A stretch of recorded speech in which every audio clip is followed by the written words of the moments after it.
Pasi e vrava kam lajmëruar vetë policin për krimin dhe me pasu largova. Kjo ka qenë dëshmia dhënë përpara hetuesve nga Eduard Afmataj, autori dyshuar i vrasjes së fqinjit e tij Artur Cangu në fshatin Vrion të Niklës në Fushkruj.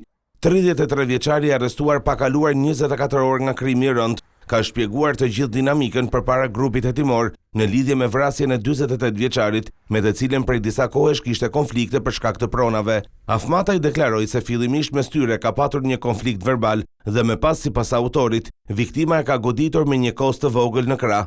Pas kësaj 33 vjeçari ka treguar se ka marrë çiften dhe ka qelluar Cangun duke e lënë të vdekur.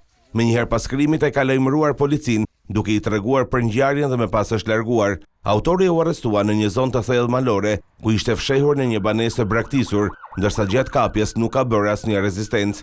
Ndërkohë që policia ende nuk ka arritur që të zbulojë se ku ka fshehur armën e krimit, konfliktet mes tyre kishin nisur përpara 2 vitesh, lidhur me pronësinë e një sipërfaqeje toke.